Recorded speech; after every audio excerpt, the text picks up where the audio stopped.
Welcome to Conversations with Tenzin. I'm doing this podcast because I meet a lot of amazing people, wonderful people on campus and in my life. So I don't want to forget the people and their stories, especially their stories. So this is the reason why I'm doing this podcast. On today's episode, I have my very good friend Carina from Mexico. Thank you. Carina, welcome to the podcast. Thank you very much, Tenzin. I'm very happy to be here with you. Thank you so much for making time and doing this. So Carina, I will start by asking the question that I always ask everyone. So I want to know your story, like how you got here, what is your journey so far. So I want to know who you are, who is Carina? Thank you very much, Tenzin. So I'm Carina, and I'm Mexican Brazilian. So my parents, I was always raised in a bicultural and binational household, and both of my parents, they're professors. They're now retired, but they used to teach in a public university in Mexico. So since I was a little girl, I was very active. I was doing a lot of things, like being in ballet classes, but also in the football, soccer team in my school.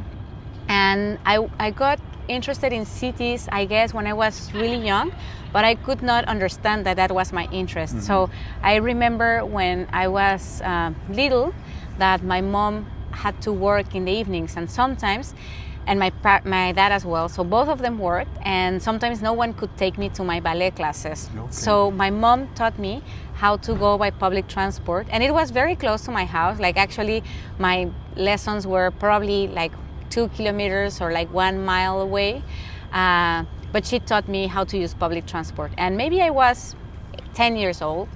I lived in a very safe city, I have to say, so I went by myself. Which city was this? So I grew up in Mexico in a city called Querétaro. Okay. So I got really interested in like how cities function and the systems that the cities have. And also I thought that public transport was a way of like making democratic, more democratic the city. So then I always danced, and I was always doing a lot of things, but I decided to study architecture. It took me a while to make that decision because I was undecisive. I was very young. I was 17 when I started college. But I'm very happy that I did so, because then architecture brought me into more understanding the cities from the architectural urban scale. And I was also very interested in this because my parents used a lot public transport. In Mexico, in the medium cities, you have to know that public transport, it's not that good. And a lot of people use it despite being really bad. But once you're middle income, you will definitely buy a car and move by car. So my family was a middle income family, which was weird because they were using a lot of public transport.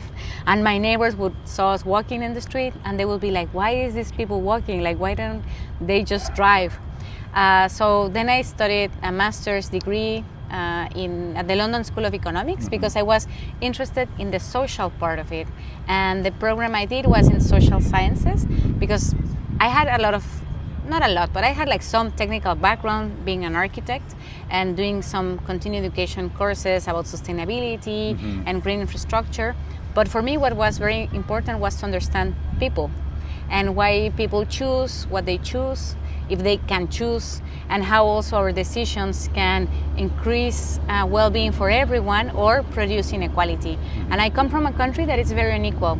So I found through public service that's the way of serving people and serving my country. So I've been working mainly in the public sector at the local, but also subnational and national scale.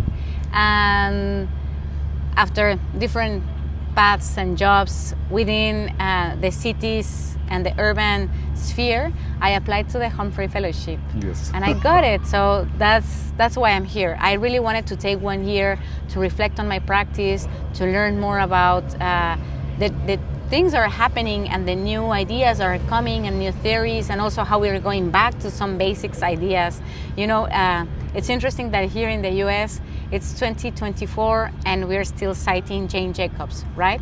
So it's that social part, combining it with governance and public policy that took me here. And also being, since very little, very active, you know, like engaging in different things and trying to have like a broader understanding of situations from different perspectives. That's wonderful, because now I can kind of understand like how independent you are, because you have been like that from age 10, ever since your mom taught you how to use the public transportation. So I see you as this really independent person, and now I get to understand where that comes from. And yeah, talking about inequality, I think public service is the only bridge to bridge that gap between the haves and haves not, and you can do it through service if you can do it well. I know now we do not have good reputation everywhere in the world. Public service is tainted with corruption. Everybody thinks it's all about money, corruption.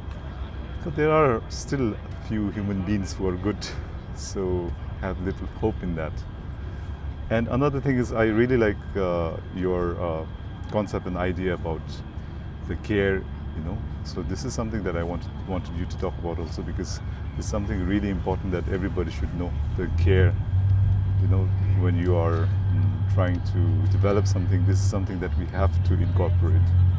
So please talk something about that. Yes, so most of the cities and the world has been planned through the eyes of men.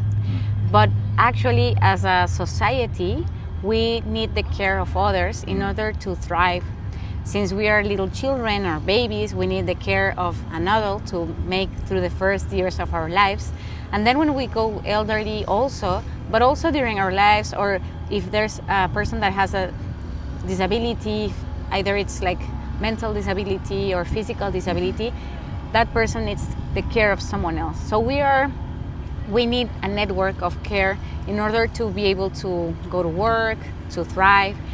And societies, what they have done, generally speaking, in the whole world, is rely all this care work on women. And it's something that also is unseen and, generally speaking, unpaid. And this has to do also, since Industrial Revolution, mainly when I'm speaking about the Western world, that the division of like economic activities and reproductive activities also got divided in space and in the cities. So beforehand, a lot of this was done in the households, in the houses, but houses, you had both productive activities and reproductive activities. And maybe there was a sexual division of labor, like who got to do the what, men what they got to do, women what they got to do, but still they were in the same space. But with the Industrial Revolution, people start going to the factories to work. And that also make like this big division and make more invisible all the care work that it's needed to sustain life. So when we think about cities, we need to incorporate this lens. And since the 60s and 70s, there's been a big chunk of theory that has been developed, mainly feminist urbanism, that is putting this into the table. And it's about thinking that care is a collective task. It's not a task that it's only from like one group or only from the individual level or the family level. It has to be a collective work. So the government has to be involved, families, all members of the families have to be involved, enterprises have to be involved. Community. Yes. And then when we talk about the cities, is how you make a city more friendly for doing all this care work that needs to be done. So thinking about the mobility, for instance, like urban mobility, in the morning you have to go to the supermarket maybe to buy the groceries to later on cook for more people. So all these trips, or taking your kids to the school, or going to the pharmacy or to the doctor with someone else that you are taking care of, making the considerations of all these needs in the city and try to bring all these services closer in proximity, and also rely on networks with your neighbors. So when we design cities with these lenses, then we're not so worried or concerned about productivity and being on time for work. We don't design only for having public mass transport system to be very efficient, to deliver the trips from work to home, but we are thinking of all the other needs that we have to take care. And I would like to add also that it's care for the people, but also care for Mother Nature, for our home, for our planet. So when we also try to see through these lenses, that it's not only making very efficient and very quick and very profitable things, but really taking into consideration how we're going to sustain this in the long run for the future generations. So I'm going to take you away from planning now, because you're one person that I always see with the yoga mat. Yes, that's true. Not today, but yes. So the next question is, how did you get into it, into mindfulness, yoga, and meditation? This is something that is second nature to you. So I wanted to ask you that. Yes. So this is a very nice question. So I've been practicing yoga as it's seen in the Western world, like yoga through the postures, through asanas, when I was maybe 21 years old. So I'm 37, so I've been practicing yoga for the past 16 years. But at the beginning, what drove me was more the concentration that you needed in order to keep your body movement in certain positions. And it was through the physical body that I got into it. And I also really liked it because you stretch, like you get energized and you get your blood going all over your body, nice circulation, like nice posture, your spine gets stronger. But when I was going through like very stressful moments, being a public servant, as you know, being in the public service can also be very stressful. I started to think about meditation, because people tell you about meditation in the Western world, but we are not used to, right? It's not that we are taught since we're little kids. Most of us are not. Of course, there's people that it's taught to sit and try to observe your mind and your thoughts and try to come to a more calm way, not engaging with what you're thinking, but being more like an observer and try to find like this peace and calm, not attaching to all the stories that are going on in your mind and all these very stressful moments. So I started, as many people, through apps. Okay. Then I took a course. And then 1 year in my life, this was 2022, so 2 years ago, I decided to quit everything. I took 6 months of sabbatical, and I did a lot of things that 6 months for myself. So one of those was doing a certificate for being a yoga teacher. So now I can teach, there's many levels, so I'm like in the basic level, but I can teach basic things. I also did a 10-day silent retreat and meditation retreat, which was really, really nice. And in this bustling world, it's hard. Also, I guess, as a Westerner, not being with, like a cultural and a spirituality that it's like within the culture of like meditation, as maybe a Buddhist or a mainly Buddhist country, as maybe Bhutan, no?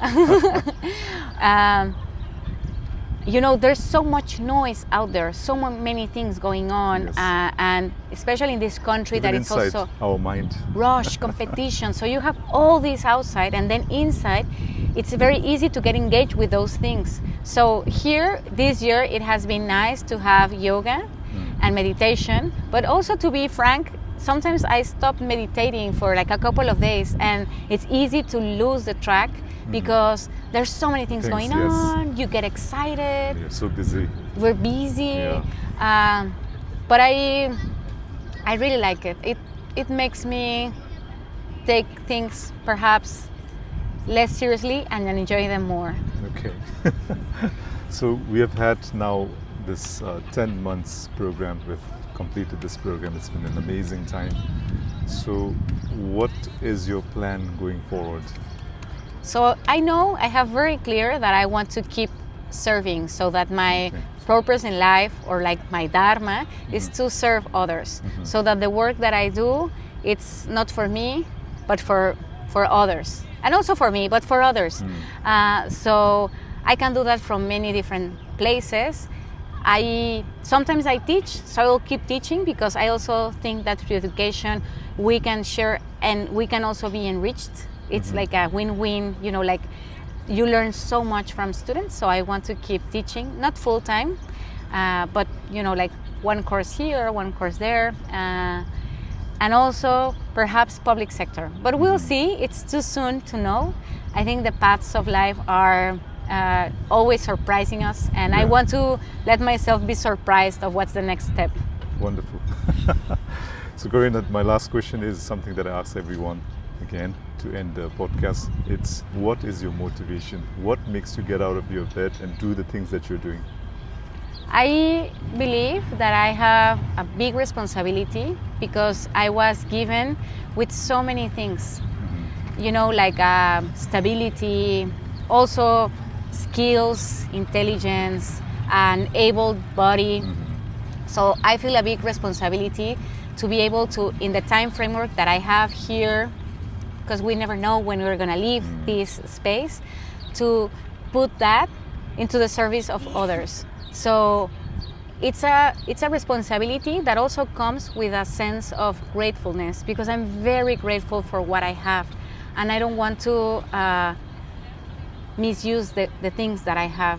So every time in the morning, even like the days that I'm moody or that I'm feeling down, I try to remember this, that I was born in privilege. I have a lot of privilege, and that privilege has to be for a good reason, you know, not for myself only, but like also for enriching the experience of other people, the people that are around me.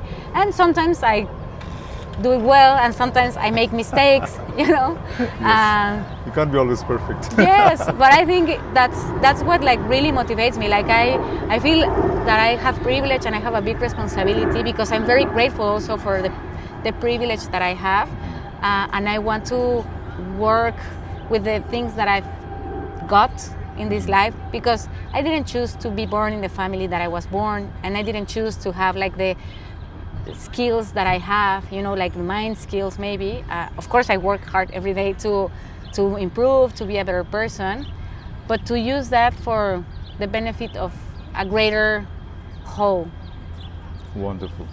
I think that was beautifully put to end the podcast, and I would like to wish you all the very best, because I know that going forward you are going to do some amazing things. I'll keep watching you. I will keep following you. So thank you so much. Thank you. So thank you for listening to Conversations with Tenzin. I'm doing this podcast because I meet a lot of wonderful, amazing, and dedicated people like Carina. So I don't want to forget them and their stories. So this is the reason why I'm doing this podcast. So thank you so much for listening to Conversations with Tenzin. Thank you. And you know, I even got lucky because look at this sunny day in Boston. Like, this is amazing. It's hot. We've been asking for this the whole year. Nice, huh?